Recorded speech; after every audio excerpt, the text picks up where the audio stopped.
It was a quiet, moonless night. The kind where the air felt so still that every sound seemed to stretch, hanging in the air longer than it should. I had been driving for hours, the highway just this dark, empty ribbon that seemed to go on forever. I was coming back from a long work trip, eager to finally get home and sink into my own bed. But something was off. The road was too quiet, too desolate, and my mind, exhausted from hours behind the wheel, started to play tricks on me. The hum of the engine was the only thing keeping me grounded. And then the car jolted. A strange, metallic noise groaned from beneath the hood, followed by the sharp hiss of steam. The dashboard lit up like a Christmas tree, and before I could react, the car sputtered and died, rolling to a stop on the side of the road. I just sat there, frozen, my hands gripping the steering wheel so tight my knuckles turned white. Panic started to creep in. I needed my phone. I reached for it, but when I looked at the screen, my heart sank, dead. No signal, no battery. I hadn't even noticed it was drained. I was stranded, in the middle of nowhere.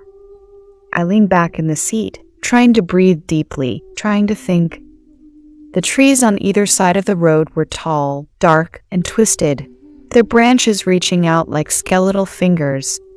My heart was racing, and I kept telling myself, maybe someone will drive by. Maybe I'm not alone out here.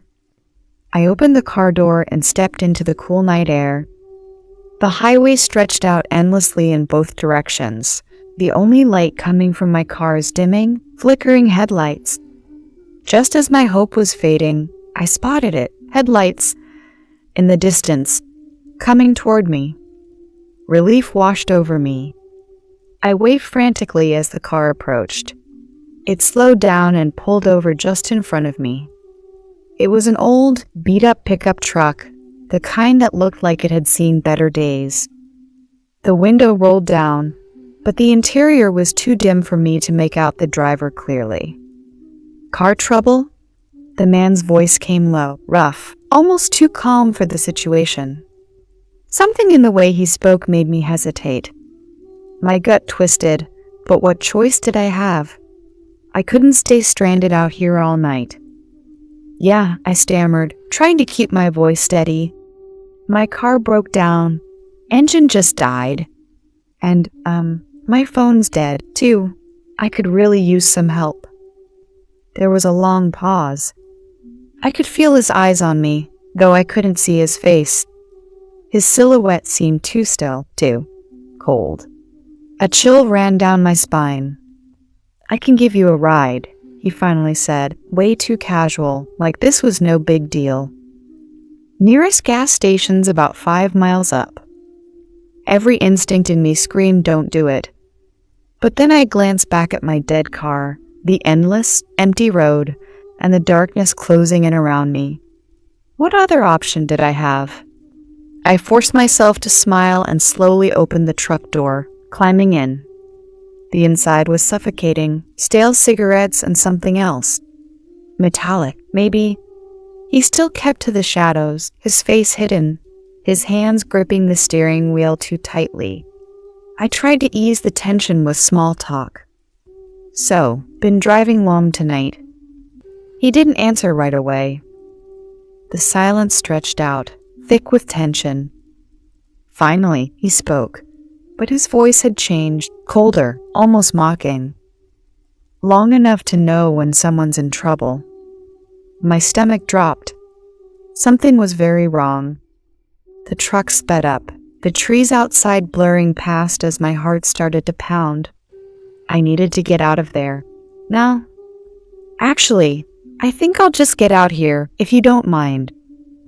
Before I could finish, his hand shot out, locking the door with a loud click that echoed in the silence. My blood ran cold. "Too late for that," he muttered, and for the first time, I saw his eyes, cold, hollow, like there was nothing human left in them. Panic surged through me. I yanked at the door handle, but it wouldn't budge. My mind raced, searching for a way out. I spotted a wrench under the seat and moved slowly, inching my hand toward it. But just as my fingers brushed the cold metal, the truck swerved violently. The wrench slid out of reach, and I was thrown hard against the door, my head slamming into the window. Everything spun. I blinked, trying to focus, but the world felt off wrong. I could hear him laughing, a low, sickening sound that sent waves of terror through me. I had to get out. I had to move. With a burst of adrenaline, I clawed at the lock again. The truck veered off the road, crashing through the trees. For a moment, it was chaos, branches scraping against the windows, the truck bouncing over the rough ground. Then it stopped. I gasped, frozen in shock. We were deep in the woods now, far from the highway. He didn't move, just sat there breathing heavily, savoring the moment. His hand moved slowly toward the glove compartment. I had seconds. With a wild scream, I unlocked the door and tumbled out, hitting the cold ground hard. I scrambled to my feet and ran, my legs moving on pure instinct. Behind me, I heard the truck door slam and his footsteps crashing through the underbrush. He was fast, faster than I expected. I could feel him getting closer. But I didn't stop. I couldn't. Branches tore at my skin, my lungs burned, and tears blurred my vision. And then I tripped. I hit the ground hard, pain shooting through my knee. I tried to push myself up, but it was too late. I could hear him behind me, the sound of something metallic, like a knife being unsheathed. I froze. "Nowhere left to run," he whispered. But just then, I heard it, the sound of a car engine, distant but unmistakable. He paused, and in that moment, I kicked backward, my foot connecting with his leg.